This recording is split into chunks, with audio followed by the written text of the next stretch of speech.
sejati dari dunia maya anime manga lewat obrolan ringan bersama satu teman saya yang satu penggemar manga, Om Kon. Bagaimana kabarnya? Baik, bagaimana dengan Kak Sakti? Wih, saya juga baik ini karena saya ditemani juga teman saya yang kalau nggak salah ini lebih suka anime nih. Kakak Rufi ini gimana kabarnya ini? Yo, aman damai, jaya. Bukan suka anime sih, karena anime, bisa ditonton sambil mengerjakan yang lain sih, menurut saya seperti itu, Oke, untuk saat siap. ini ya. Ya ini kalau saya di sini mengerjakan yang lain tuh memang lebih cocok untuk yang anime gitu. Ya ini terima kasih juga untuk sudah menemani saya di sini, gitu, kedua teman ini. Saya Sakti, di semi host yang coba mengantarkan review kedua kita. Nah, kali ini kita coba bahas manga dengan judul My Instant Death Ability is so overpowered no one in this other world stands a chance against me. Atau yang mungkin kalau karena kepanjangan ini mungkin aku coba sebut sebagai instant death itu aja. Nah, ini instant death manga. Di sini kita coba untuk membahas, tapi ini sudah saya baca lumayan panjang juga. Paling enggak mungkin mendekati yang paling baru. Ini nanti akan kita coba per chapter kita bahas. Jadi kedua teman saya ini paling enggak sudah ada chapternya dibuka lah ya. Ini kita mulai dari chapter 1 dulu. Nah, ini sinopsisnya adalah si Yogiri Takato, itu main karakternya kita, itu terbangun di bis dengan temannya Tomochika. Kemudian di situ dia membunuh naga, terus Tomochika menjelaskan satu kelas itu ditarik isekai oleh yang namanya Sage Shion. Terus teman sekelas mereka itu mengorbankan 4 orang yang tidak menerima gift untuk misi menjadi Sage. Dan kemudian sepanjang situasi itu si Yogiri itu responnya sedikit bisa dibilang sedikit janggal lah dibandingkan reaksinya Tomochika yang lebih normal. Kemudian ada insiden dengan 3 murid yang kembali dari meninggalkan mereka. Nah, yang satu murid itu mengancam menggunakan fireball, lalu Yogiri mengancam dengan kematian. Dan satu murid langsung mati. Nah, itu chapter pertama. Nah, ini bagaimana kesannya Om Kon ini untuk yang chapter pertama? Saya nggak tahu udah cerita belum ya. Saya tuh suka banget sama genre isekai. Dan, walaupun kita pernah bahas kan ya dulu di awal-awal tuh bahwa banyak isekai itu problemnya isekai di awal-awal di yang isekai lama itu problemnya seringnya di Halo? pertama penulisan karakternya sangat menggoda untuk self insert pokoknya kalau si autornya tidak mampu mengendalikan diri. Kedua Oh. adalah world buildingnya. Tentu saja namanya isekai kan dunia lain kan kita harus membangun Mhm. dunia yang menarik dengan struktur peraturan yang menarik dengan karena kalau apa namanya world buildingnya kurang bagus ya kita akan bingung gitu ini apa maksudnya bisa kayak gini nggak kita kita nggak bisa mengikuti dan mengikuti bahwa dunia yang lain ini berjalan seperti apa. Di Instant Date ini punya problem yang menurut saya di pertama tadi, penulisan Mhm. karakter. Oke. Jadi terusnya itu, saya ketika 3 halaman pertama membaca ya, pertama ketika si, Tomochika membangunkan siapa tokoh utamanya tadi? Yogiri Takato Takato. Yogiri, ya, Takato Yogiri. Itu saya udah kebayang animenya kan, sudah kebayang animenya bahwa ini adalah, cewek yang ekstra ceria dengan suara yang tinggi melengking khas, anime-anime di tahun 2000-an gitu. Nah, terus saya cek gitu, oke kita kita ceklah anime. Oh, sesungguhnya di anime, dia pakai style, apa namanya, VA yang tidak terlalu melengking kayak di zaman-zaman dulu kayak, apa namanya, eee Karto Sakura di awal-awal dulu di tahun 90-an juga, ekstra melengking gitu kan, ekstra tinggi. Nah, ini dia pakai suara yang lebih low, model-model kayak, Spy Family, kayak Yor atau kayak, Kimetsu Yaiba. Di Kimetsu no Yaiba itu kan juga VA-nya wanitanya tidak ada yang terlalu tinggi melengking seperti anak-anak gitu. Ini juga. Jadi secara anime bagus. Nah di situ saya terus bingung. Kenapa animenya VA sama animasinya begitu bagus, begitu modern, tapi kenapa komiknya kok tidak? Gitu. Terus saya cek historinya. Ternyata light novelnya keluar di 2016. Oh iya, berarti secara storytelling ini kayak storytelling kayak lama yang dibuat dengan anime zaman sekarang. Animenya menyenangkan banget untuk dilihat. Jadi memang recommended. Di apa namanya tata kameranya, terus penataan adegannya jauh lebih menyenangkan daripada komiknya. Kalau kalau saya kesan pertamanya seperti itu, Kak Sakti. Kalau ini saya rekomendasikan mending nonton animenya daripada manganya. Oke, itu tadi kesannya untuk yang chapter 1 dari Om Kon. Nah, kalau Kakak Rufi nih, bagaimana untuk yang chapter 1 Ya. ini? Ya, betul seperti kata Om Kon ya, tapi lebih ke ininya ya, ke visualnya gitu. Ketika saya membaca manganya itu, eee, agak ini ya, ini perspektif saya tentu saja sangat subjektif, itu, Mhm. gambarnya itu kurang detail ya, terutama untuk, background-nya seperti itu. Jadi kayak memang saya nggak tahu ini, saya belum belum sampai menganalisis apakah mangakanya itu sudah senior atau gimana gitu. Tapi kelihatan, masih nggak inilah, masih mungkin belum Mhm. punya asisten kali ya. Jadi jadi, jadi untuk latar background dan lain sebagainya itu nggak terlalu digambar dengan bagus gitu. Dan karena itulah ya, saya bener, saya ngikutin anime. Jadi kalau kenapa saya mengikuti animenya, karena, animenya lebih bagus secara visual.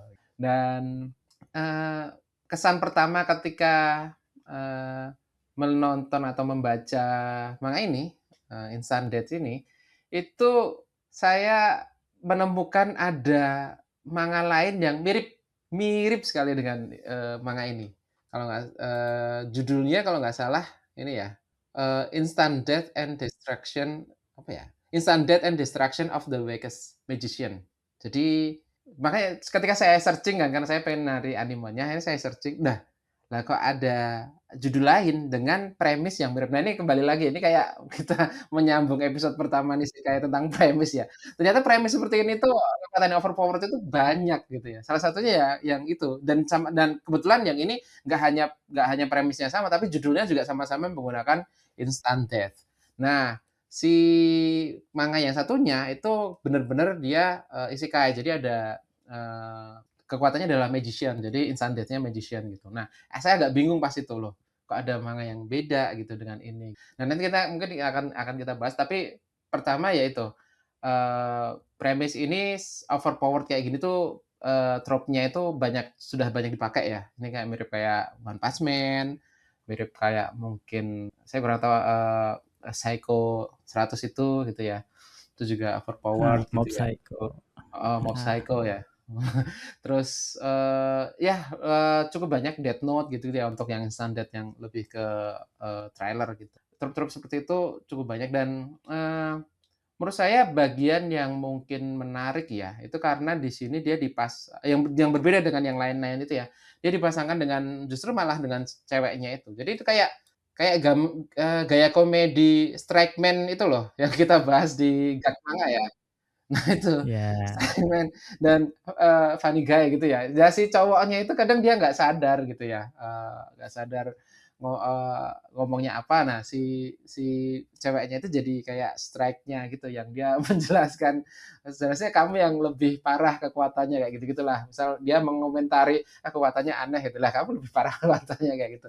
Hal-hal seperti itu yang, menurut saya malah menjadi pembeda dengan, eee apa ya, manga isekai dan overpowered lainnya gitu sih. Mungkin dibandingkan dengan One Punch Man atau yang lainnya. Tidak ada yang mungkin ada pasangan 2 cowok cewek seperti ini. Itu sih yang agak unik. Itu Kak Sakti. Untuk yang di chapter 1 ini kan memang chapter awal itu memang tempat menetapkan vibes suatu cerita begitu ya. Di sini memang area suspension of disbelief, tempat kita pembaca itu menimbang ini masuk ke genre apa. Dan ini terus terang kalau yang aku melihat di chapter 1 itu yang aku suka itu adalah fast pace-nya. Jadinya ada banyak poin-poin penting yang menurutku efisien diceritakan di situ. Nah, itu chapter 1. Kita masuk ke chapter 2. Di sini Yogiri menjelaskan kemampuan dia itu yang bisa membunuh apapun. Dijelaskan juga soal killing intent yang dijelaskan ketika murid tadi yang balik lagi itu. Kemudian mereka itu ternyata sudah pernah balik ke isekai ini. Jadinya sudah pernah ke isekai, kemudian mereka bertualang setahun yang ternyata cuma 1 jam saja di dunia asalnya.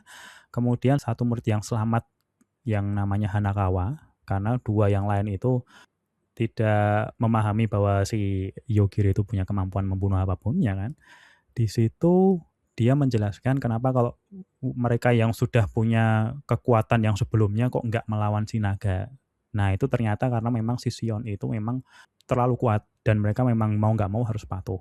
Nah, di sini diperlihatkan juga si Sion sama Yoichi itu yang di teman sage-nya juga itu mendiskusikan kandidat sage-nya yang lain, juga kondisi janggal dari kematian naga. Nah, ini chapter 2. Ini kalau menurut Kakak Rufi bagaimana ini chapter 2-nya? Nah, ketika di chapter 2 ini saya baru merasa oke lah, chapter 1 sudah ada beberapa murid yang mati ya, yang meninggal ya, Ya, mohon maaf, yang meninggal gitu. Ada 4 ya. orang. Nah, di sini tuh, tambah lagi gitu loh, ada bahkan dibunuh oleh si main karakter gitu. Ketika Yes. ini saya agak syok sih. Banyak sekali Hmm. karakter yang dibunuh yang di yang dibunuh di, manga ini gitu. Ini salah satu manga yang mungkin banyak sekali karakter yang dijelaskan dari namanya, kekuatannya, kemudian dibunuh gitu. Saya nggak tahu kelanjutannya akan seperti apa, tapi Eee, dari 2 chapter aja berarti total udah ada 6 orang ya? 6 orang yang dibunuh oleh mangakanya gitu, dan itu cukup membuat saya syok ketika nonton ya, kebetulan saya nonton. Tapi juga ketika saya cek juga, baca juga sama ya gitu. Itu cukup ini ya, cukup cukup banyak dan apa ya, kayak merasa, si main karakternya itu nah ini, ada semacam, sebenarnya si main karakter ini baik atau jahat sih gitu loh. Saya pas membaca chapter 2 atau di, animenya mungkin masih di, episode 1 ya, itu tuh saya masih bingung ini orangnya ini sebenarnya gimana gitu loh, si karakternya ini. Karena harusnya ketika dia itu karakter yang baik ya gitu ya, dia nggak semudah itu membunuh, temennya gitu atau manusia gitu ya. Karena mungkin karena saya lebih banyak disodori dengan main karakter yang terlalu sempurna kali ya. Ya kayak Luffy, Naruto, gitu kan nggak pernah bunuh, musuhnya dengan sangat gampang ya. Atau ya Hmm. kalau Death Note mah sering lah, tapi kan Death Note kan yang dibunuh kan, karakter yang bener-bener nggak dimunculkan namanya atau apa, atau sangat minor lah gitu. Nah yang ini tuh kadang dia muncul temennya, terus dengan kekuatan, terus dengan, nama dan bahkan, nanti nanti di chapter-chapter selanjutnya juga akan sangat detail tapi kemudian mati di dalam satu chapter gitu loh. Itu yang mungkin ya mungkin agak beda lah dengan manga-manga yang pernah saya baca sebelumnya gitu. Itu sih Kak Sakti kalau dari pendapat saya ya. Kalau dari saya ya, ini tuh, eee, cara karakternya itu loh, dia membunuh membunuh, manusia lain ya, tanpa ada emosi apapun kalau di manganya. Itu yang, mengganggu buat saya karena, eee, Light Yagami aja ketika ngebunuh ada emosinya gitu, "Oh aku benci ini, penjahat ini, mereka mengotori dunia," mati. Sedangkan ini cuma, "Kamu mati kamu mati kamu mati, setengah badan, kamu mati," itu seperti bunuh nyamuk gitu loh, nggak ada, rasa benci, nggak ada rasa marah, nggak ada apa, ekspresinya kalau di manganya full datar, nggak ada emosi, apa namanya, panik atau jadi kayak ya kayak ngelihat orang ngebunuh nyamuk gitu loh, nggak, emosi pembaca kurang terpicu karena ya karakter utamanya cuma, "Oi, mati kamu mati kamu mati kamu," gitu doang gitu loh. Jadi, eee, tokoh, eee tokoh mati itu bukan sesuatu yang impactful karena begitu mudahnya gitu. Dan yang impactful cuma pas pertama itu yang pas 3 orang tiba-tiba, 1 orang, "Kamu mati." Nah kita kan kaget kan, uh instant death-nya, bener-bener bunuh di heal nggak bisa gitu. Terus kita kan mikir, Hmm. apakah ada beban moral, apakah ada beban emosi atau apapun yang membuat kita lebih mengenal psikologi dari si tokoh utama ini, tapi nggak ada petunjuk apapun. Dan di ditambah lagi dia kesannya kayak autis gitu nih si tokoh utama ini. Jadi kayak gini ya, ada bagian yang siapa yang ada yang jadi budaknya itu. Dia ketika bilang pergi ke sana dan tunggu perintah gitu. Itu wajahnya Oh datar. iya. Dia merubah lagi, "Oh iya, tinggalkan semua barang berhargamu di sini." Dengan wajah yang datar juga. Malah yang lebih punya karakter itu adalah tokoh-tokoh di sampingnya, baik Tomochika, baik Iya. temannya itu. Sedangkan ini dia cuma bongkar-bongkar tasnya si budaknya dengan tampang datar, terus ketika ditanya sama Tomochika, "Kenapa kenapa kamu suruh dia pergi?" Gitu. Dan jawabannya adalah, "Membawa dia merepotkan dan aku masih nggak percaya sama dia." Terus Tomochika bertanya, "Terus kenapa kamu percaya sama aku? Kan, gimana kalau aku berkhianat?" Nah, ini dengan wajah datar lagi bilang, "Ya udah nggak apa-apa, kan aku yang milih buat melindungi kamu, jadi ya salahku sendiri." Nah, terus Tomochika, tanya lagi, "Kita baru ngobrol, banyak hari ini, kenapa kamu mau-maunya melindungi aku?" Gitu. Dan dia menjawab kayak gini, pertanyaan yang bagus. Mungkin karena dadamu empuk." What the ini obrolannya nggak masuk akal gitu loh, ini autis ini bocah, gitu loh. Aduh cering banget ini obrolannya, kayak gitulah itu. Itu kesan, chapter 2-nya, penyiksaan berlanjut, The Legend, The Pain Continues. Ya ini Nggak gimana? cuma si itunya, si main karakternya loh. Si Danuranya itu juga oke lah kalau main karakternya dia mungkin sudah pernah melenyapkan nyawa orang sebelum-sebelumnya lah ya karena dia dianugerahi kekuatan itu kan ya ini agak spoiler ya. Tapi di animenya soalnya dari kecil gitu. Jadi kalau di animenya itu di chapter pertamanya, di episode pertamanya itu langsung flashback di awalnya. Ya flashback, dia Nah, flashback. bedanya itu. Nah, makanya saya ini nggak spoiler ya, karena di animenya seperti itu. Nah, oke lah si main karakternya itu nggak mutah-mutah atau nggak apa kayak si Kira ketika pertama kali menggunakan Death Note. Si Danoranya ini loh, si cewek ini loh. Dia juga adem ayem loh. Maksudnya nggak yang wah bleh, bleh, gitu kan. Kan harusnya oke lah kalau temannya dibunuh oleh Wyvern itulah memang itu kejadian yang sangat sangat menghebohkan. Tapi ketika si MC-nya itu membunuh orang dengan mudah itu kan harusnya si ceweknya kan hewek-hewek ya, maksudnya ya merasa mual atau gimana gitu. Ya enggak iya kan. Maksudnya Iya, santai aja gitu. Itu juga agak mengganggu sih. Tapi ya oke lah gitu. apa nggak kerasa kalau si tokoh utama ini serial killer gitu loh. Oh boy. Oke. Itu tadi chapter 2 ya memang kalau untuk yang chapter 2 ini yang aku bisa tonjolkan itu memang dibahas soal kemampuan yang tadi Fireball itu berbeda dengan kemampuannya si Yogiri.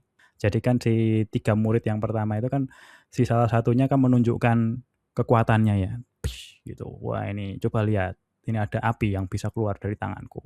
Nah, kalian harus menuruti apa perintahku. Nah, kemampuannya itu mudah dipahami. Kemampuannya Yogiri itu susah dipahami. Itu yang aku kesan yang aku peroleh dari sini. Nah, jadinya memang untuk beberapa kekuatan tingkat mematikannya itu bisa berbeda dengan tingkat mudah untuk dipahaminya. Dan itu yang menurutku satu tema yang nantinya akan banyak mendasari semua cerita-cerita bahkan secara umumnya. Oke, kita lanjut ke chapter 3. Nah, di sini Yogiri dan Tomochika itu berniat pulang lagi ke dunia asal mereka. Nah, ternyata mereka memikirkan wah ini karena sudah di sini ya sudah ini sudah mengusir si Hanakawa. Mereka masuk ke kota yang ternyata cukup fasih bahasa Jepang.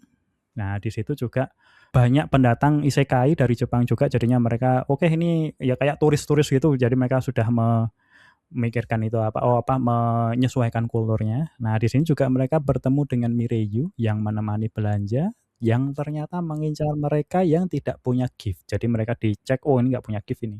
Kita rampok dan kita culik. Nah, Yogiri mencoba memberikan kesempatan supaya nggak perlu dibunuh, tapi akhirnya mereka meremehkan dan mati. Dan Yogiri di akhir chapter itu mencoba untuk membuat setengah mati. Nah, ini mulai dari setengah mati. Nah, ini kalau menurut Om Kon ini gimana ini? Untuk kesannya di chapter 3. Apa ya? Singkat aja nggak apa-apa, Om Kon. Oke, apa namanya? Nggak ada yang memorable dari sini, dari storytelling sama sekali ya. Datang ke kota, oke, ketemu kayak wali kota gitu. Wah, orang Jepang. Orang Jepang lagi ya, beda sama rombongan yang tadi, oke. Ya udah masuk aja, terus ketemu sama apa namanya? Sama penjahat yang pura-pura jadi guide kan ya, apa namanya cewek, apa namanya? Cat girl. Mirayu. Nah, Meraya ya apa namanya tak antar gitu butuh guide kan. Nah, terus saya dibawa ke perampok. Dan apa namanya terusnya standar di situ ya udahlah apa namanya si cowok jadi pahlawan dengan tetap tenang ya. Si ceweknya panik berlebihan kayak gitu bahasa tubuhnya. Nah, terus mungkin nggak ada yang memorable selain cuma apa namanya cuma yang di belakang mati gitu. Eh, Ya gimana ya, nggak ada ya kita kita udah shock impact-nya kan sudah lewat ini ya, udah kita tahu dia punya kemampuan itu.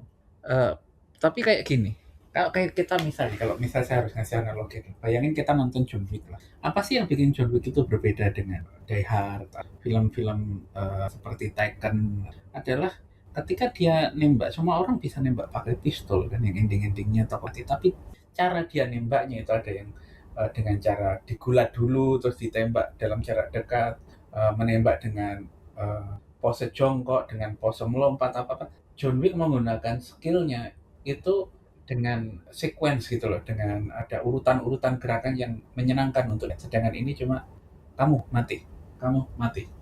Nggak ada sequence itu gitu loh. Jadi kita juga cuma ngelihatnya ya, oh ya, iya iya iya, gitu ya sudah gitu. Apalagi ketika dia bilang kamu mati setengah badan, dibikin stroke doang berarti. Terus, aduh, ini again the legend, the pain continues versi 2. Kalau Kakak Rufi gimana ini Kakak Rufi? Ya. Ya ini seperti yang tadi saya sempat singgung ya. Si Mei Ryu itu juga salah satu karakter yang entah kenapa diperkenalkan dengan cukup detail ya sepanjang satu chapter. Tapi kemudian di chapter selanjutnya ya kita akan tahu nasibnya seperti apa gitu kan ya. Eee, nah itu loh, maksudnya ya dia bikin karakter banyak banget, tapi terus ya dengan mudahnya dilenyapkan gitu loh, bahkan di chapter yang sama atau mungkin di chapter setelahnya gitu. Jadi sangat banyak sekali membuang-buang karakter kayaknya gitu. Padahal maksudnya karakter dan karakter itu nggak karakter yang mungkin asal bikin gitu ya. Ya, saya malah wah kayak apa ya, kayak cukup memorable lah. Wah ini, Meirio ini ya kalau belum ada yang mungkin pengen ada gambarannya ya, Meirio ini itu cewek yang half ini ya, setengah-setengah, setengah binatang, bukan setengah binatang sih, dia punya telinga telinga kucing gitu ya, telinga kucing, kemudian ya ada fan service di mana-mana gitu kan ya. Dan itu kayaknya cukup ini ya, cukup kelihatan, wah ini kayaknya bakal umur panjang nih gitu, tapi enggak ya ternyata.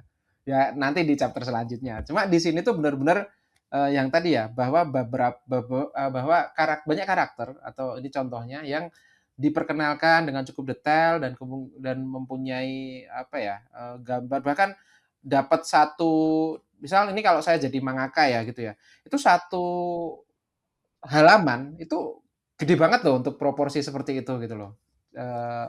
Maksudnya dia benar-benar diperkenalkan dengan detail gitu loh, bajunya, kupingnya, sifatnya, kayak gitu-gitu. Kemudian, banyak sekali close up dia gitu di dalam chapter ini. Tapi ya itu, selanjutnya ya kita tahu ending-nya seperti apa gitu. Itu yang mungkin agak dan kembali lagi tidak ada kayak penyesalan atau gimana itu sama sekali nggak muncul di sini. Itu yang agak agak aneh sih ya. Tapi di sini ada yang menariknya ya. Yang menariknya adalah ketika, chapter ini saya jadi merasa sampai mana batasan kekuatan si orang ini gitu loh, si MC-nya itu. Itu yang kemudian membuat saya mungkin agak, terasa penasaran gitu. Mungkin itu salah satu cara untuk kita bisa tetap mengikuti manga ini adalah sampai mana batasan. Kan seperti itu ya, kayak solo leveling kan gitu ya.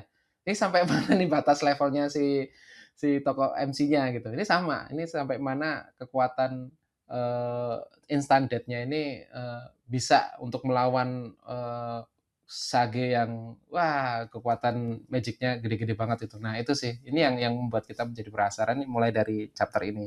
Itu Kak Sakti. Jadi kalau misalnya untuk yang chapter 3 ini, itu yang aku kesannya itu adalah bagaimana kulturnya itu bisa berkembang terkait ada banyak pendatang dari Jepang. Di sini mulai terlihat soal genre dekonstruksinya. Jadi terkait untuk isekai, untuk yang sering itu ternyata kulturnya seperti apa. Kemudian juga waktu perampok-perampok yang datang itu dia pun menyebutkan mau menculik orang-orang dari yang pendatang isekai yang tidak punya gift karena orang-orang kaya di dunia yang mereka datangi itu ingin membalas dendam. Banyak orang-orang pendatang isekai yang punya gift jadinya sembarangan mereka berkehendak dan berbuat ya karena mereka punya kekuatan dan nggak bisa dibalas karena ya mereka lebih kuat. Tapi kalau ada pendatang yang nggak punya gift, wah itu bakal banyak duitnya untuk dijual. Nah itu salah satu yang menurutku berkesan di situ. Nah satu juga yang banyak duitnya itu adalah produk dan jasa yang mendukung Nisekai.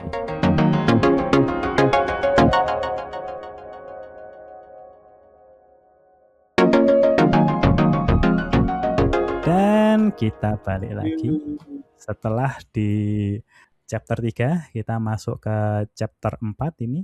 Nah, di sini tadi kan di akhirnya chapter 3 kan si Yogiri mencoba membuat setengah mati. Nah, di chapter 4 ini Yogiri coba membunuh bagian spesifik. Salah satunya mata, kemudian telinga, kemudian mulutnya dan sebagainya dari itu.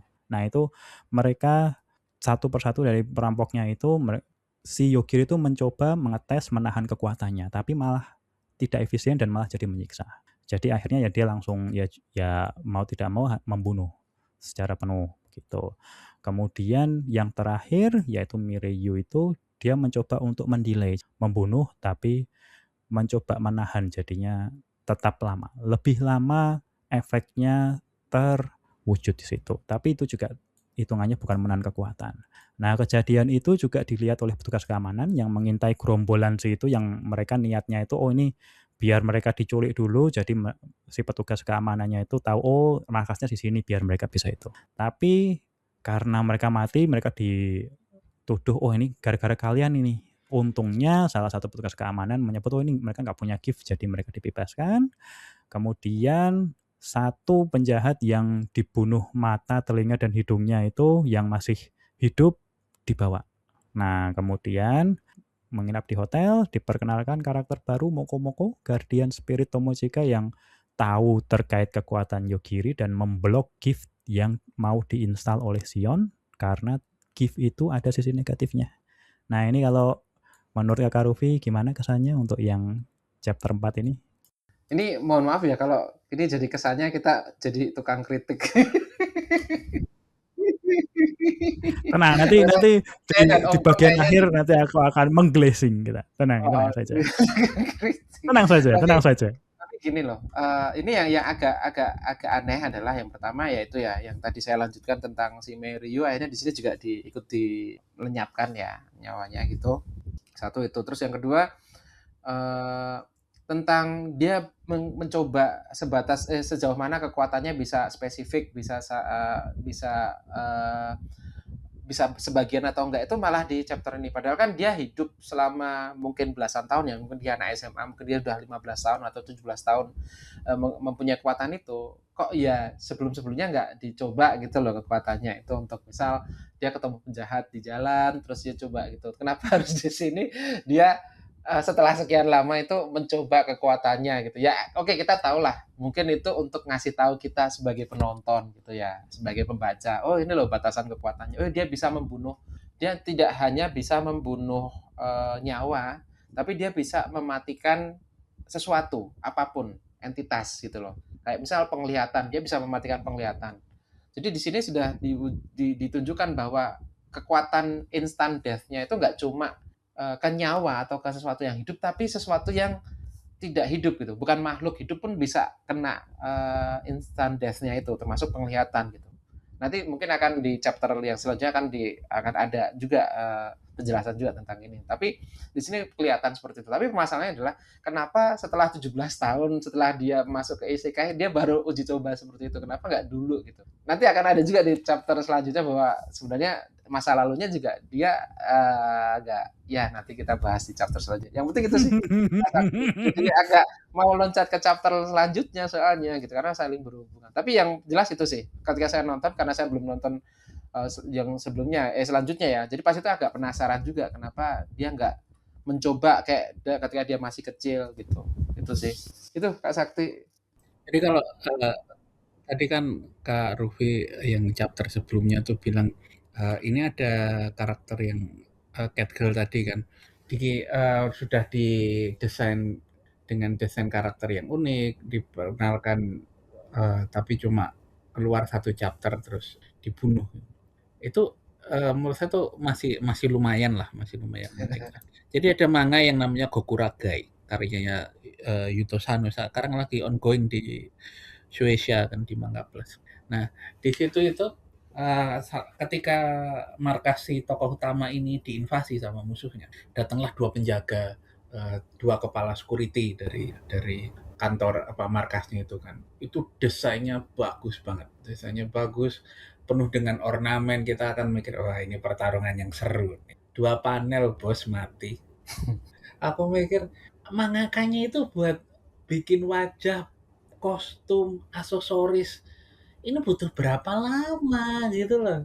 2 panel doang langsung KO, langsung sudah dihilangkan. Ini masochis ini mangakanya kan itu bisa jadi karakter di komik lain atau di chapter lain. Ada saya lebih mending baca Gokuragai gitu. Walaupun Gokuragai juga lebih agak-agak unenjoyable juga di endingnya. Nah, untuk yang balik lagi ke sini ya. Ini kalau normalnya ya saya sudah drop ini sudah saya nggak mau baca lagi. Nah di titik ini saya sudah sudah pasrah kalau oke ini nggak ada harapan nih kalau mau dinikmati mending nonton animenya. Salah satu kenapa saya lebih memilih untuk oke kalau mau menikmati story ini lewat animenya adalah storyboardingnya parah banget ini manga. Jadi banyak adegan-adegan di manga di anime episode 1 yang ditambahkan tidak ada di manganya yang membuat struktur ceritanya jauh lebih runut. Jadi kita tidak bertanya-tanya kok kayak gini kok kayak gitu. Salah satunya adalah flashback tadi yang diceritakan dari awal. Kita udah dikasih tahu nih flashbacknya. Kenapa dia punya kekuatan itu. Sedangkan di manganya tiap kali ditanya, kenapa kamu bisa melakukan itu? Kamu dapat kekuatan itu dari mana siapanya? Terlalu merepotkan untuk dijelaskan. Dan itu kalimat yang diulangin, kok kamu bisa kayak itu? Terlalu merepotkan kalau dijelaskan. Setiap kali ada masalah dan si tokoh utama ini berhasil mengatasi, terus ditanya, kok kamu tahu caranya kayak gitu? Terlalu merepotkan untuk dijelaskan. Dan saya mulai, ini terlalu merepotkan untuk dibaca. Udah, aku drop lah. Yang tidak mampu. Oke. Iya. Saya curiga nih Kak Sakti memilih komik ini untuk menyiksa. Oh my god, enggak ya? Ini tuh tidak dong. Jadi menurutku ini memang suatu cerita yang terus terang ya nanti mungkin kita bahas di bagian yang akhir, mungkin nggak sampai 10 chapter lah ini mungkin ya. Tapi ini untuk yang spesifik chapter 4. Jadi di sini itu mulai ditunjukkan bagaimana Yogiri. Jadi kan mulai dari yang chapter 2 kan ditunjukkan bahwa chapter 2-nya itu terkait bagaimana dia itu ingin menunjukkan bahwa aku ini punya kekuatan loh. Kekuatanku ini bener-bener ya maksudnya apapun itu bakal bisa mati loh. Tolong kamu jangan mengganggu saya. Saya nggak mau diganggu dan saya nggak pengen mengganggu dirimu. Nah, cuman berbeda dengan kekuatan-kekuatan yang lain, kekuatannya itu begitu diefekkan atau diluncurkan, ya udah mati gitu loh. Jadinya nggak ada efek yang setengah-setengah gitu. Nah di sini tuh dia pengen mencoba gimana caranya biar bisa ngasih sampel loh. Ini loh aku punya kekuatan ini loh, tolong jangan gangguin aku gitu. Nah itu yang di chapter 4 ini paling enggak pengen punya cara untuk menunjukkan kekuatan tanpa membunuh. Dan kalau menurutku misalnya kenapa kok ini baru dihitungkan ya karena di chapter-chapter selanjutnya juga sebenarnya ada petunjuknya kenapa kok dia baru mulai bereksperimennya di sini untuk mencari cara untuk menunjukkan kekuatan tanpa membunuh. Tapi kita masuk ke chapter 5. Nah, setelah dari hotel, mereka dapat dari konsiernya untuk biar menunjukkan, oh ada gift loh, kita punya gift loh. Jadi bukan cuman kelihatan, oh ini orang yang nggak punya gift ini nanti bakal kita serang aja daripada menyerang kandidat stage yang lain yang punya gift, kita mending menyerang yang pendatang isekai yang nggak punya gift. Nah, itu dikasih untuk menutupi biar Mongkibulib itu mengamankan juga. Nah, Yukiri dan Tomochika naik kereta untuk menyusul teman sekelas mereka. Kemudian ada pertempuran antara Sage Santaro dengan agresor robot yang menghancurkan kereta. Ternyata juga di situ kita tahu kalau Sage itu dia ya tidak menghiraukan korban tak bersalah. Jadi ya Yukiri membunuh, kemudian si robot yang agresornya itu menyebutkan kalau dia tidak mau melawan Yukiri. Nah, ini cukup singkat ini. Kalau menurut kesannya Om Kon bagaimana ini? Masih tersisa juga? Ini chapter 5? Ya, ini juga. Saya skimming ini, saya udah. Jadi kayak gini, saya itu kan, yang tadi saya ceritakan, saya itu suka mengenai isekai dan tahun 2023 sampai 2026 itu sebenarnya banyak cerita isekai yang bagus. Seperti yang populer kan Campfire in Another World tuh, kalau suka masak-masak. Atau kalau suka yang agak fantasi itu Overlord, itu juga bagus. Kalau suka agak ada politiknya. Kalau menurut saya yang paling favorit saya yang sampai sekarang itu Red on King atau judul lainnya Putin in Isekai. Itu juga bagus. The best menurut saya dari segi story maupun artwork. Nah, terus kembali ke situ. Itu kayak gimana ya? Kayak kita baca manga seperti entah di style-style yang sekarang gitu. Kayak baca One Punch Man setelah digambar ulang dengan kembali baca One Punch Man di gambar One gitu. Jadi ini dari segi story itu kayak apa ya? Kayak ketinggalan zaman banget lah intinya ini storytellingnya nih. Dan aura-aura self insertnya karakter tuh makin menguat gitu loh. Jadi kayak aku tuh jago, tapi aku nggak mau kalian jangan ganggu aku loh gitu. Aku tuh jago sebenarnya, tapi aku nggak mau pamer kayak gitu loh. Itu kayak apa ya? Apa istilahnya? Chunibyo bukan? Ya kayak gitulah itu yang istilahnya karakter utama itu unlikable banget kalau buat saya tuh. Nggak memorable plus unlikable. Jadi semakin saya baca, semakin sok cool banget sih loh gitu. Itu yang saya sama sekali nggak suka sama karakter utama.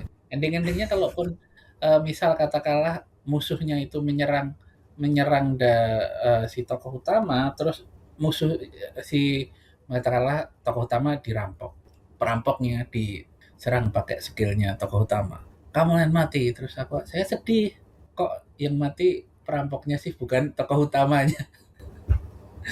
Aku karena emang unlikable itu saya lebih mendukung perampoknya daripada tokoh utamanya.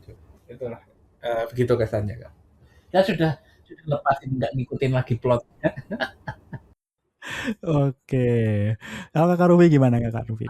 Nah, ya kalau saya gini sih, ada satu trope atau enggak trope ya, kayak semacam kecenderungan ya ketika suatu manga, enggak cuma manga atau anime ya, tapi semua pop culture lah ya, film atau novel atau light novel seperti itu, ketika dia memasukkan sesuatu, ini saya dalam mode kusnuzon ya, atau berprasangka baik ya.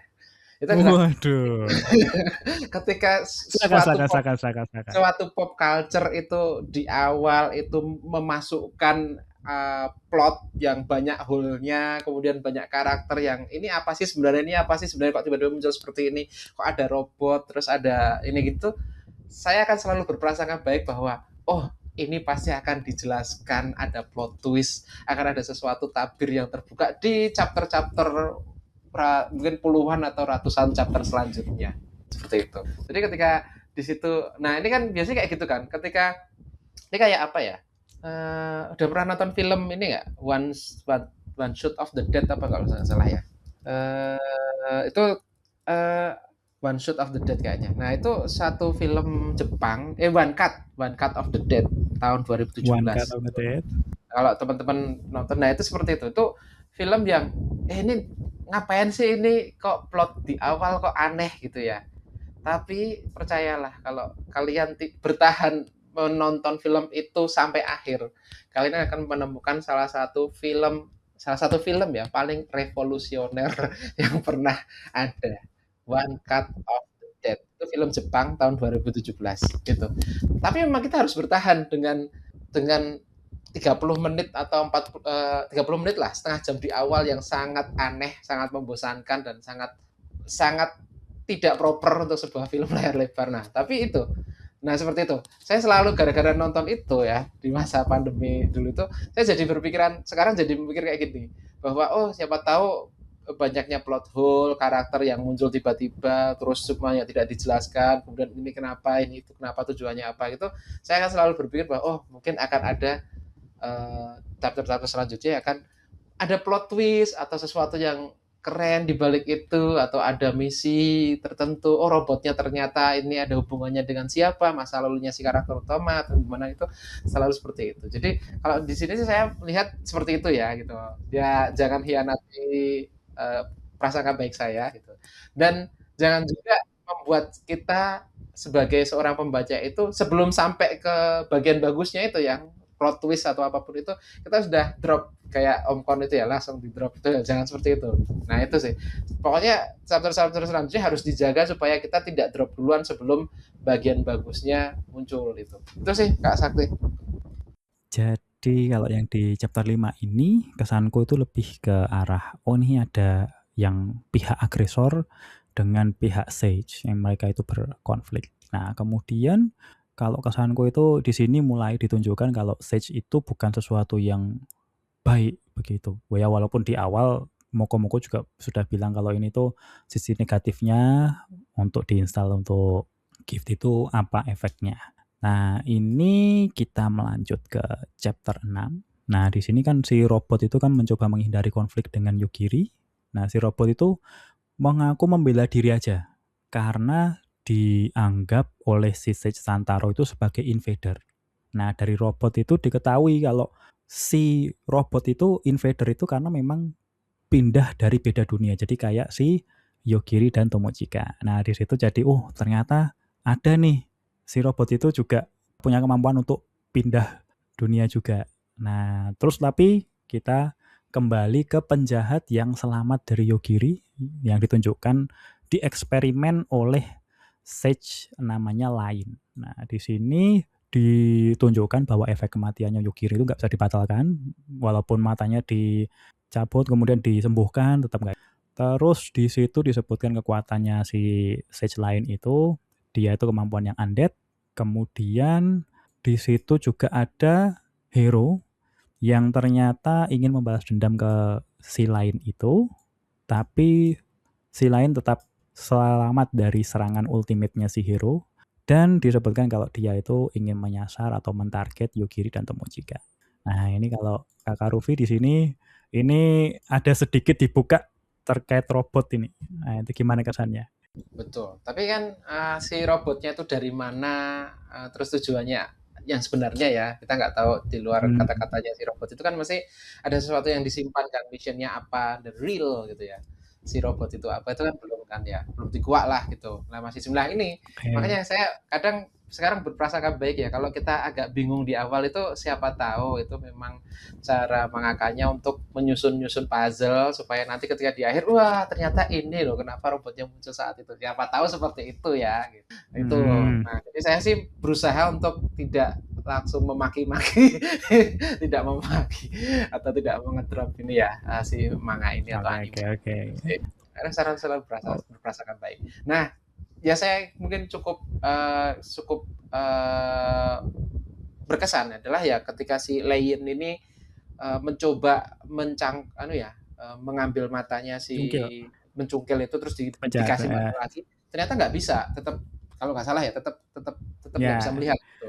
Di situ kan tetap saya buta. jadi tahu bahwa sebenarnya tuh memang dia membunuh entitas yang bernama penglihatan. Jadi bukan masalah mata, bukan masalah bolanya, bukan masalah retina, pupil segala macam ya. Iya, Tapi memang dia bisa membunuh entitas, entitas berupa penglihatan, kekuatan penglihatan itu. Jadi bukan bukan fisiknya gitu. Nah, ini yang kemudian menjadi menarik ya bahwa nanti di chapter-chapter selanjutnya dia bisa membunuh tidak hanya sesuatu, makanya di awal tidak sesuatu yang bernyawa tapi juga entitas yang bahkan tidak bernyawa, bahkan itu suatu entitas yang tidak berbentuk bahkan seperti itu yang yang yang menarik untuk dicari tahu lebih dalam. Makanya di sini makanya saya ketika membaca ini merasakan sesuatu yang sama dengan ketika saya membaca Solo Leveling ya. Solo Leveling kan juga bukan bukan mirip, tapi kenapa saya masih tetap membaca karena ingin tahu sejauh mana dia bisa bertahan di uh, di tengah-tengah ini ya para hunter yang kekuatannya itu udah kayak setengah dewa gitu-gitu ya, atau bahkan dewa beneran gitu ya. Si tokohnya bisa gimana gitu. Nah ini sama ini, nah bagaimana si tokoh utama ini dengan kekuatannya yang instant death itu menghadapi para yang sage-sage yang mungkin kekuatannya mungkin sangat luar biasa gitu. Apakah dia bisa bertahan? Nah itu sih itu yang membuat saya tidak ya masih tertarik untuk itu Kak Sakti. Oke, itu tadi dari Kakak Rufi. Kalau Om Kon ini bagaimana ini? Nah, apa namanya? Kalau saya sih bukan tentang apa yang dilakukan ya, tapi bagaimana cara melakukannya. Salah satunya adalah memperkenalkan sebuah karakter. Nah, ini kalau kita bandingkan dengan One Piece lah, kita kalau bisa bicara One Piece itu tentang bajak laut kan berkeliling dunia bla bla bla. Tahu-tahu ada robot di dalam. Bagi yang sudah nonton sampai Egghead pasti tahu ada robot namanya Emmet. Dan itu nggak terasa seperti kita mengada-ada. Jadi kayak kita ketika lihat si robot itu kita, wah ada sesuatu yang baru ini. Kenapa bisa ada robot ini? Kita berharap ada backstory-nya gitu. Kita intrigue gitu. Kita tertarik. Kita rasa ingin tahunya terpicu. Tapi ketika robot ini keluar secara tiba-tiba tanpa prelude, tanpa foreshadowing, tanpa apa-apa, yang tadinya oh dunia magic nih, tahu-tahu ada robot. Nah saya istilahnya itu kayak tahu-tahu keluar Gundam di sini gitu loh. Jadi kayak wah gitu loh, tiba-tiba ada robot apa lagi nih ya Tuhan, apa sih maunya mengangkat.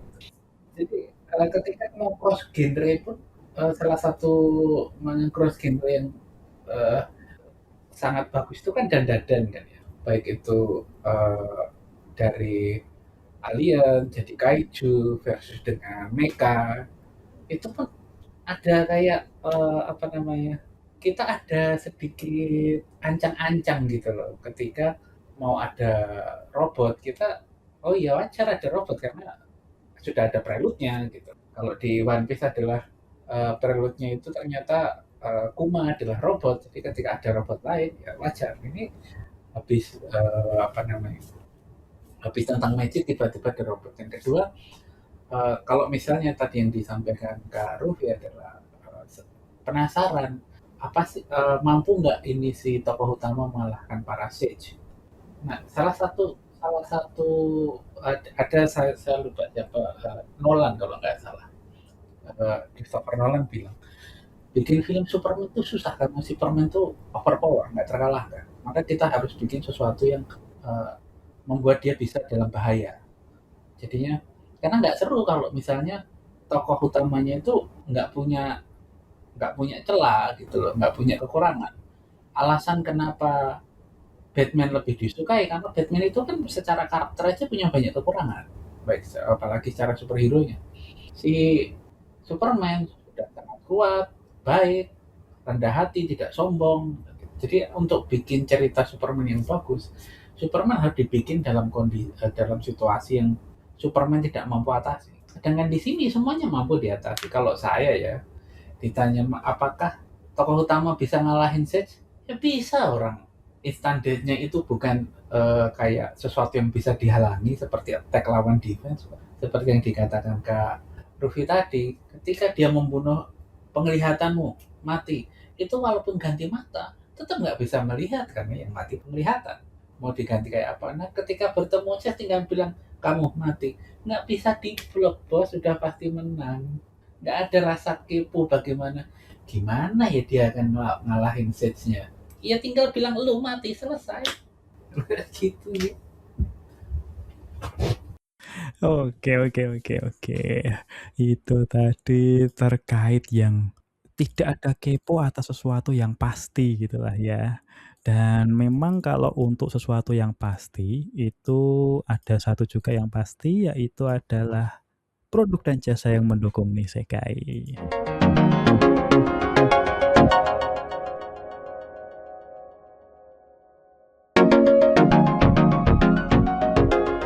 Oke, ini tadi kita sudah masuk ke chapter 6. Nah, ini mungkin kita cuma sampai chapter 8 aja ini, kalau kita kayaknya tidak cukup panjang untuk 10 chapter ini.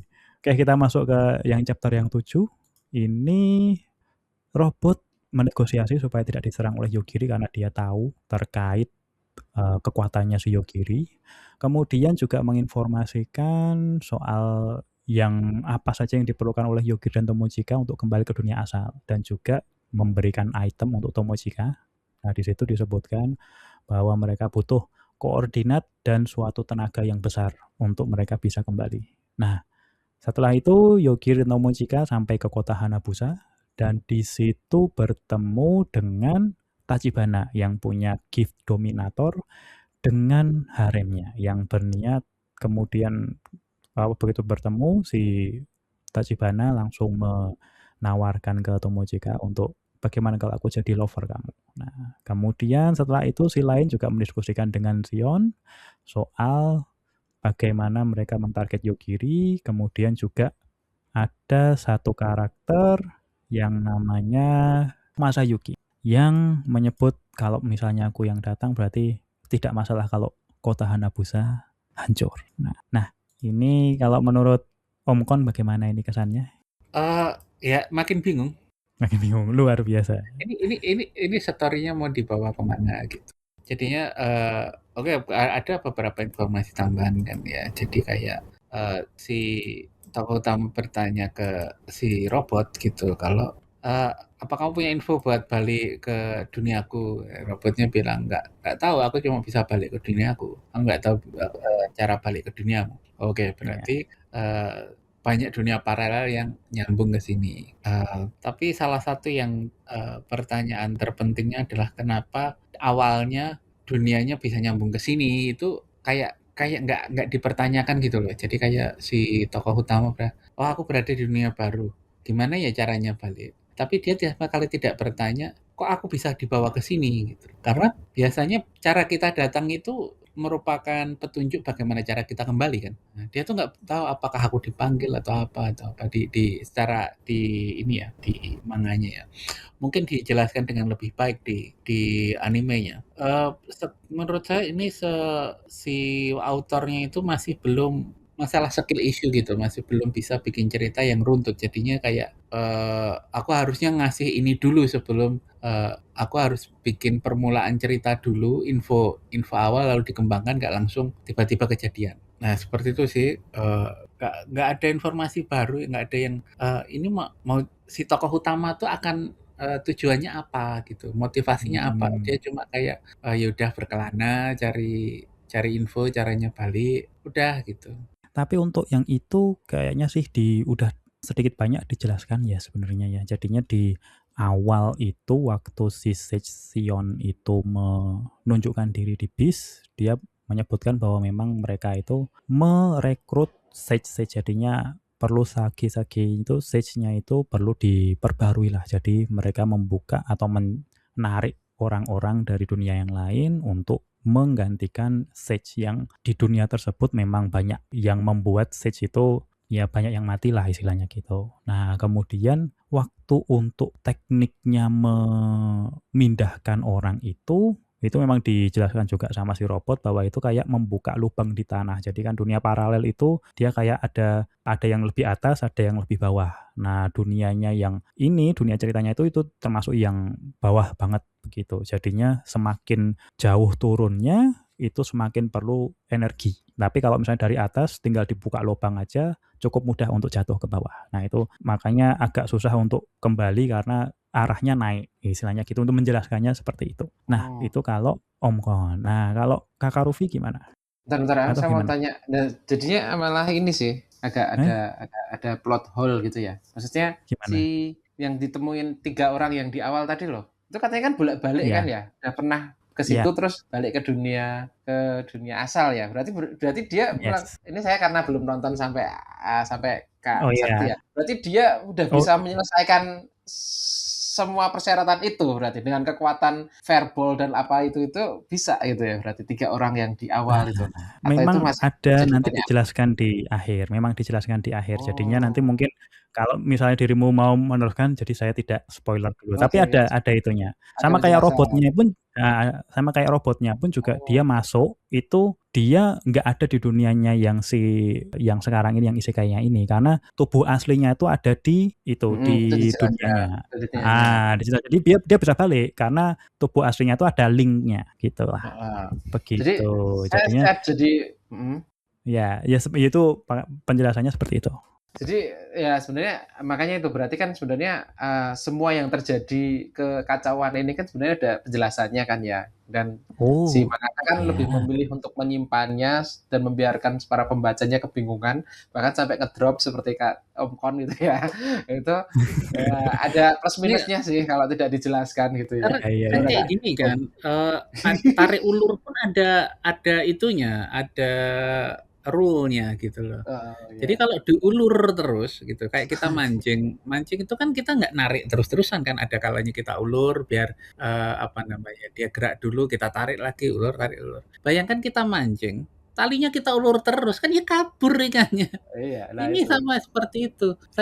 Saya butuh ditarik ke ceritanya juga nih, gitu loh. Karena Mmm. sama seperti kalau kita nonton film ya, nonton film. Kalau misalnya, bagian-bagian yang istilahnya membingungkan itu terlalu panjang kata dari film 2 jam, terus 1,5 jamnya membingungkan, penjelasannya baru 30 jam terakhir, itu kan orang sudah tidur duluan, udah, kayaknya nggak seru deh kita tinggalin aja gitu. Dan memang harus ada, apa nama istilahnya, breadcrumbing gitu loh. Jadi ketika kita sudah mulai merasa bosan, dikasih, clue sedikit. Oh gitu ya menarik. Terus kita dibikin bingung lagi, ketika sudah hampir putus asa kasih clue lagi kita, oh ternyata gitu. Nah gitu loh. Nah sedangkan ini ya diulur tanpa henti gitu. Ya drop gitu, jatuh.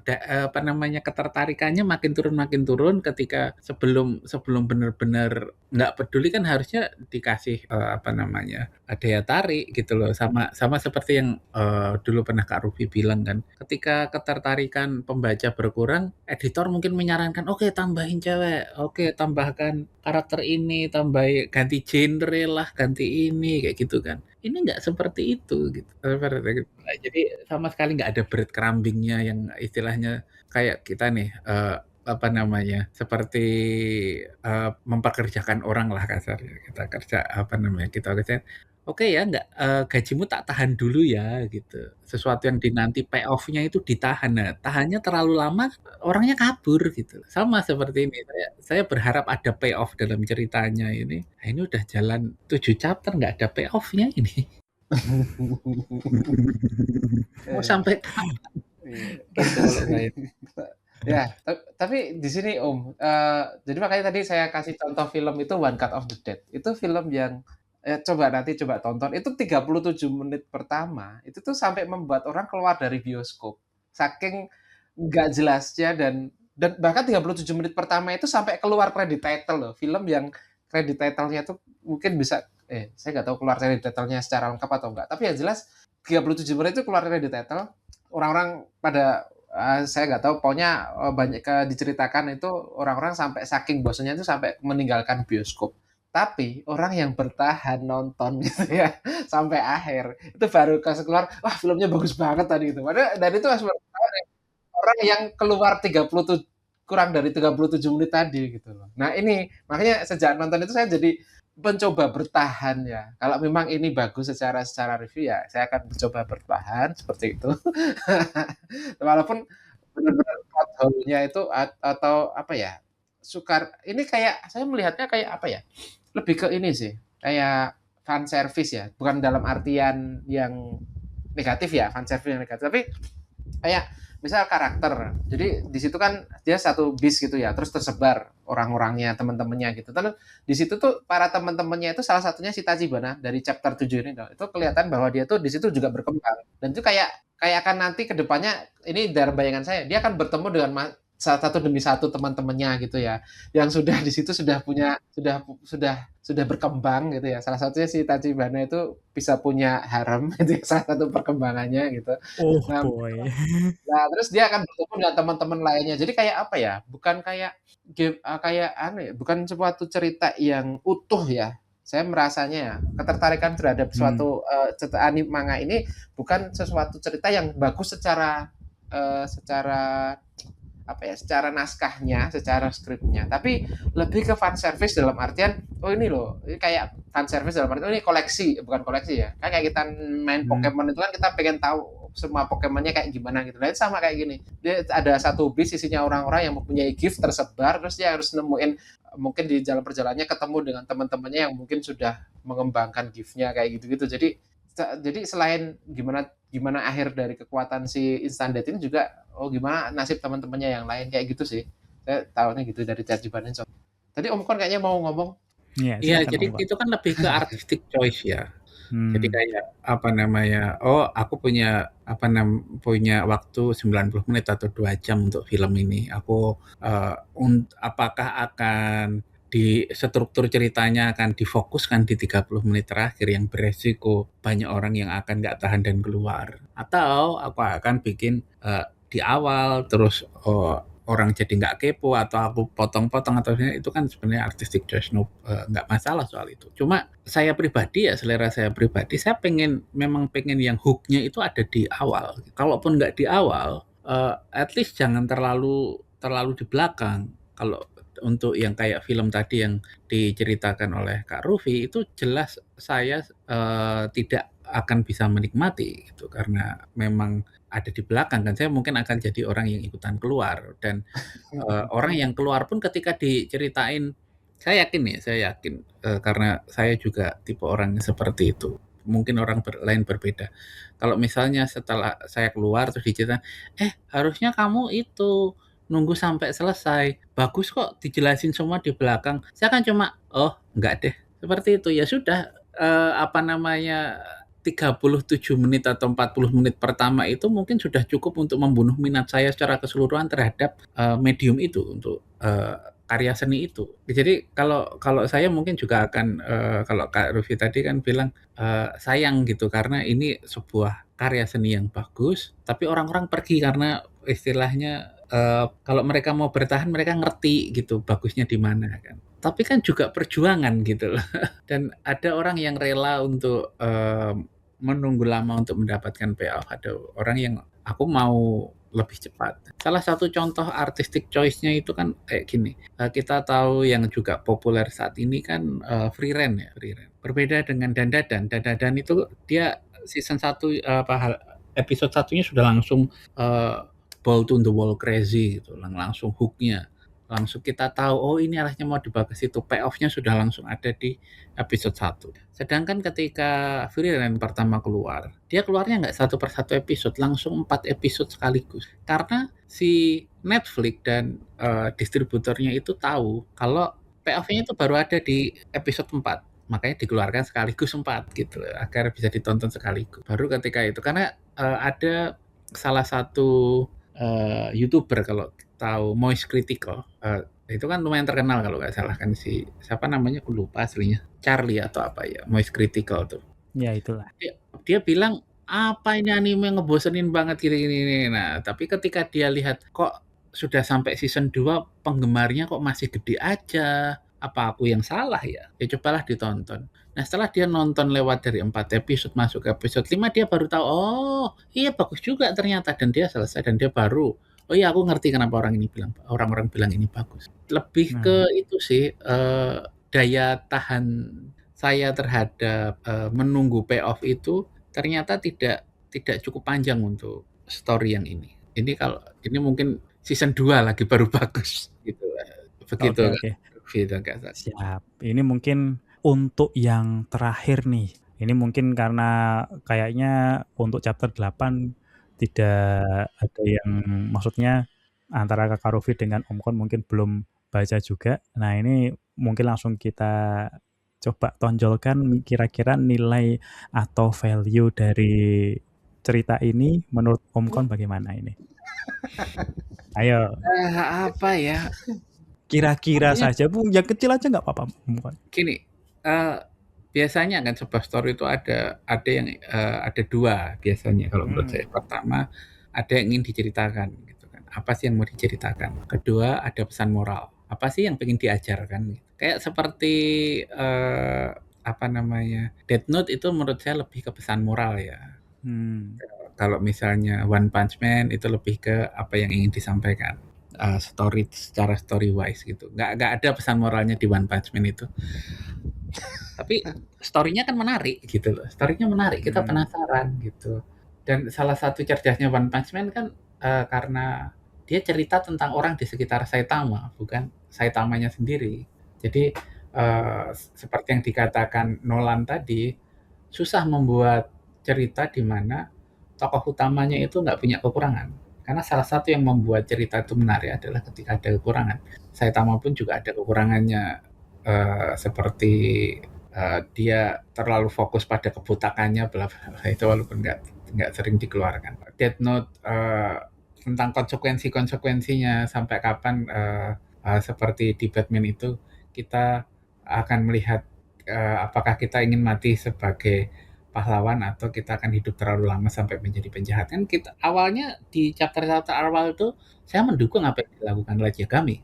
Tapi ketika dia mulai membunuh bapaknya sendiri, nah itu baru saya, oh sudah jadi penjahat nih orang. Ada kayak gitu kan. Pesan moral dan apa yang mau diajarkan dan apa yang mau disampaikan. Saya nggak tahu ini mau apa yang mau disampaikan, saya nggak tahu. Pesan moralnya apa juga saya nggak tahu. Karena si tokoh utama ini tidak menolong orang juga gitu loh. Tidak berusaha merubah dunia menjadi lebih baik, tidak berusaha menjadi diri yang lebih baik. Dia cuma pengen pulang, udah. Dan cara pulangnya pun apabila kita menganggap itu sesuatu yang ingin diceritakan, juga masih ngeblank saya karena cara pulangnya juga belum ditunjukkan. Nah itu kalau saya. Kalau Kakak Rufi ini kira-kira apa yang mau terakhir ditonjolkan untuk cerita Nah, ini?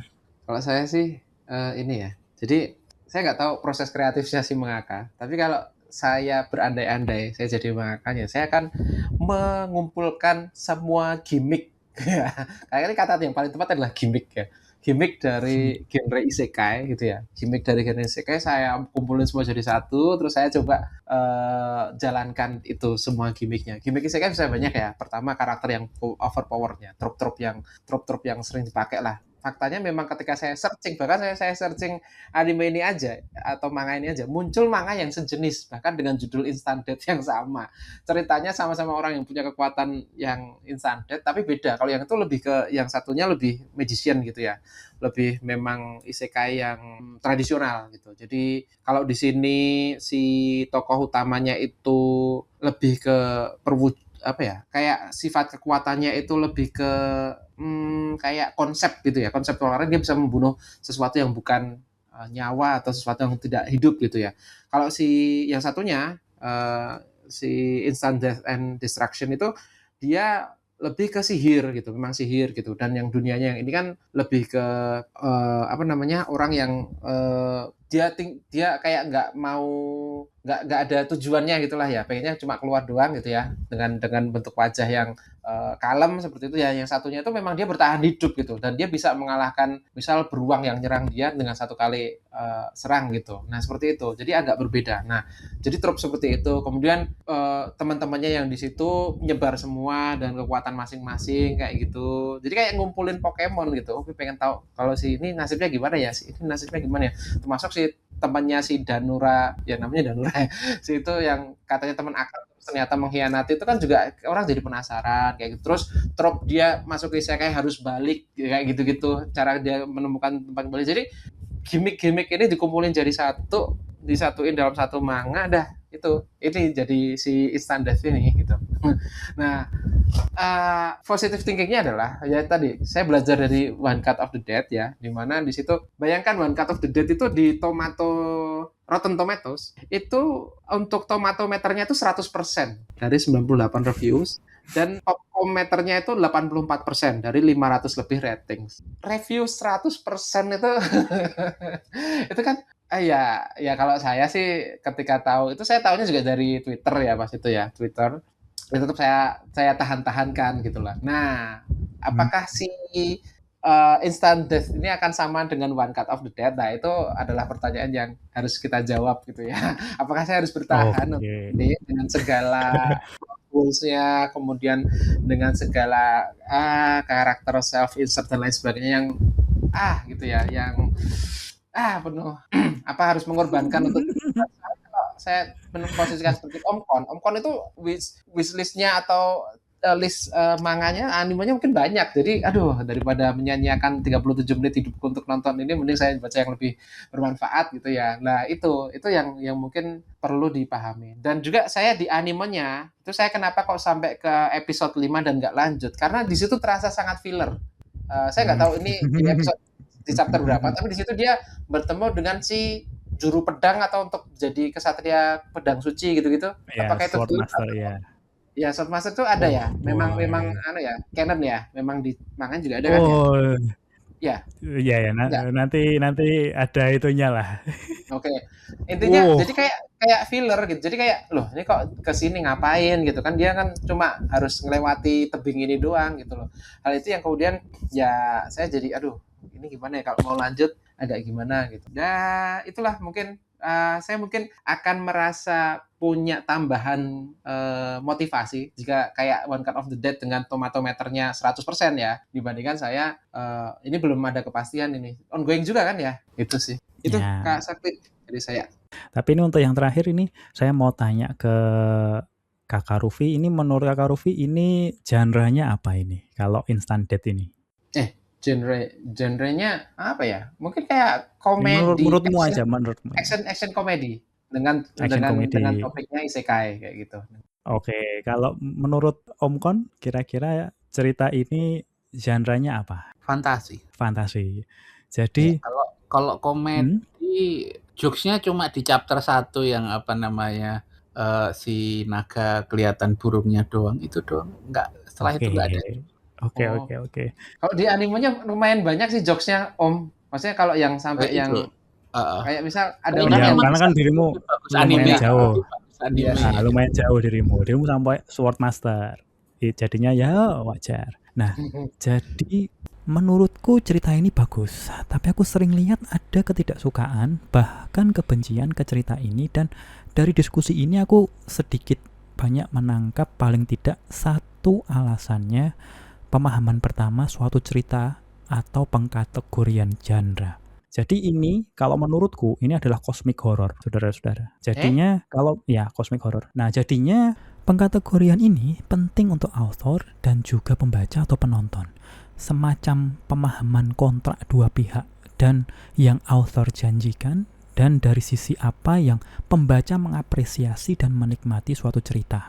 Nah, yang cerita Instant Death itu lebih cocok kalau seperti kita menikmati SCP Foundation. Tahu SCP? Ada yang tahu SCP? Nggak ada ya? Baca beberapa chapter. SPC, Pak. Cuma ya, itu paling dia full kelihatan kalau itu horor.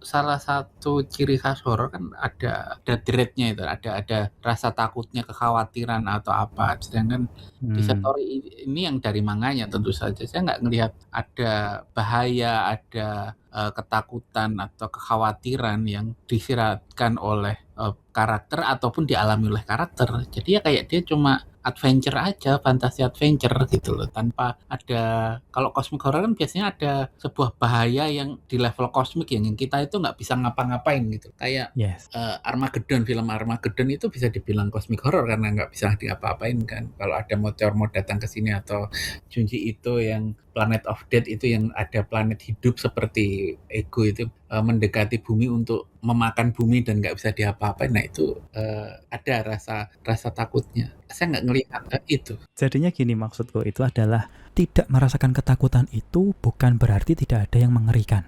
Menurutku takutnya tidak terasa karena ada dua hal, target relate dan sisi sudut pandang cerita. Waktu pembaca mengkategorikan instant death ke petualangan isekai atau fantasi, protagonis Yogiri jadi target relate kita. Ada ekspektasi perkembangan karakter arc, tujuan mulia, perjuangan, mungkin action. Ini jadi tolok ukur dan wajar kalau kecewa Yogiri yang karakternya terasa biasa dan gak ada yang menarik atau gak ada perkembangan. Tujuan cuma pulang, cuma jalan-jalan, action juga gak ada. Tapi semua musuh langsung mati. Wajar kalau tidak kelihatan menakutkannya, tapi tetap ada. Di chapter 1, satu bis penuh tiba-tiba pindah ke tempat asing. Sedikit menakutkan atau minimal mengkhawatirkan lah. Next ada Sage Sion yang salam kenalnya saja itu meledakkan kepala guru dan kepala sopir hanya untuk candaan. Terus memaksa para murid untuk masuk ke skenario hidup dan mati. Sion yang bahkan 3 orang veteran isekai yang dulu pernah masuk ke isekai dunia yang sama ini melihat itu tidak bisa melawan.